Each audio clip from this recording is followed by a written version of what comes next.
ప్రభాకర్ గారితో కూడా కొంచెం డిస్కస్ చేశాం.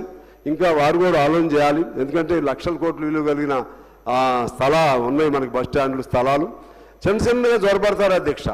అది జాగ్రత్తగా చూసి ప్రభుత్వ రంగాన్ని కాపాడవలసినటువంటి అవసరం ఉంటుందని తెలియజేస్తూ, మీరు ఒక టైం ఇస్తే ఒక 5 నిమిషాల్లో చదివేస్తాను అధ్యక్ష. ఎక్కువ సమయం టైం ఉంది కదా. ఇక చివరికి అసలు బడ్జెట్ ఇప్పుడు వస్తున్నాను అధ్యక్ష. మేము చెప్పేదేమో ఈ బడ్జెట్, ఈ పద్ధతుల్లో బడ్జెట్ అనేది ఇవి ఎంతకాలం ఉన్నా న్యాయం జరగదు. అందుకని మనం చేసే ప్రతి బడ్జెట్ పర్సన్ సెంట్రిక్ బడ్జెట్ అంటాం. ప్రతి మనిషిని ఆ బడ్జెట్లోకి ఇన్వాల్వ్ చేసే సిస్టమ్ రావాలి అధ్యక్ష.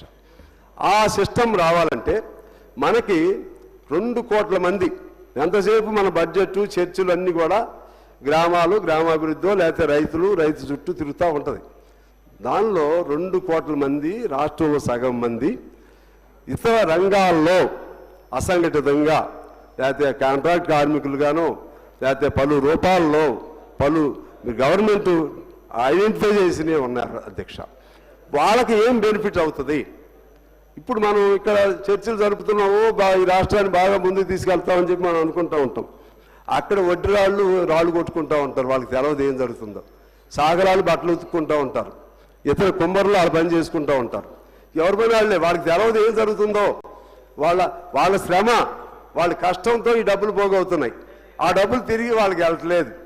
దానికోసం వాళ్ళని ఇన్వాల్వ్ చేసే పద్ధతుల్లో ఎలా చేస్తారు అనేది మనం బడ్జెట్ రూపాంతరమే, making of the budget itself must be changed అధ్యక్ష. సార్ అది ఇప్పుడు మీరు అయిద్దని నేనేమన్ను, కానీ ఒక ఐడియా లాస్ట్ టైం కూడా చెప్పాను. ఇప్పుడు ఒక 5 నిమిషాలు నాకు టైం ఇస్తే చదివేస్తాను అధ్యక్ష. ఎందువల్లంటే ఇప్పుడు 6 గ్యారంటీస్ ఉన్నాయి అధ్యక్ష.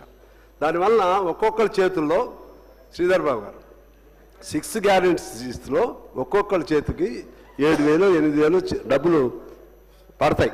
ఏదో 200 యూనిట్స్ మిగలటం వల్ల కానీ 500 కానీ అది తిరిగి పర్చేసింగ్ కెపాసిటీ పెరిగిద్ది అధ్యక్ష. అట్లా ప్రతి స్కీము, ప్రతి రంగంలో ప్రతి వృత్తిదారులు కూడా ఈ బడ్జెట్లో డైరెక్ట్ ఇన్వాల్వ్ చేసేదే సెల్ఫ్ సెంట్రిక్. దానిలో భాగంగా మన ఆక్స్ఫామ్ నివేదిక ఒకటి చెప్తుంది అధ్యక్ష. 1% ప్రజల చేతుల్లో 40% సంపద ఉంది. 10% ప్రజల చేతుల్లో 50%. 50% ప్రజల చేతుల్లో కేవలం 3% మాత్రమే సంపద ఉంది. అంటే సంపద ఆ విధంగా కొద్దిమంది చేతుల్లో కేంద్రీకరించబడుతుంది.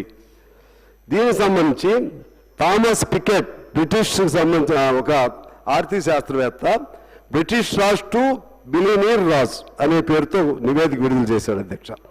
1930 ప్రాంతంలో 1% ప్రజల చేతుల్లో 21% సంపద ఉండేది అధ్యక్ష. 1980 నాటికి 6% అయింది. నేడు 40% సంపద ఒక్కరి చేతుల్లో 40 నుంచి 50% చేరిపోయింది అధ్యక్ష. అది అంటే డబ్బులు accumulation of the properties, accumulation of the assets in particular individuals. అది ఎందువల్ల జరుగుతుంది? ఇది ఇటువంటి అసమానతలు దీనివల్లనే బడ్జెట్ ఫ్రేమింగ్లోనే. ఇక్కడ పోనీ మనకంతా మంచి జరిగిందా? మన భారతదేశంలో ఆకలి బాధల్లో 107వ స్థానంలో ఉన్నాం.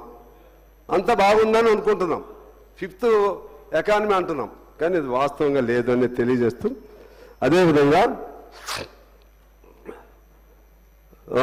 ఇక్కడ అనాథలు, బాల కార్మికులు, వీటికి సంబంధించి బాగా ఫోకస్డ్గా ఉండాలని కోరుతా ఉన్నాను. అలాగే బెట్టింగ్ పైన ఇవాళ కొంతమంది సినిమా ప్రముఖుల పేర్లు వచ్చినాయి. సరే, వాళ్ళకి తెలిసి చేశారో. ప్రకాష్ రాజ్ అని ఆయన చెప్పాడు, నాకు ఐడియా లేదు, నేను అందులో ఉన్నానని. దానిపైన మొన్న ఎట్లా మనం అల్లు అర్జున్ సినిమా సంబంధించిన సందర్భంలో చాలా టైట్గా ఎలా ఉన్నారో, బెట్టింగ్ కూడా జాగ్రత్తగా ఉండమని నేను కోరుతున్నాను. డ్రగ్స్ సంబంధించి కూడా సీరియస్గా ఉండమని ప్రభుత్వాన్ని కోరుతూ, జాబ్ క్యాలెండర్కి సంబంధించి ఇంకా నా దగ్గర చదవటం చాలా మేరకు చేశారు. జాబ్ క్యాలెండర్ ఇంకా సగం ఉన్నాయి, సగం అయితే చేశారు. నా దగ్గర ఉంది లిస్టు కూడా. ఆ ప్రకారంగా చేయమని మీ ద్వారా ప్రభుత్వాన్ని కోరుతూ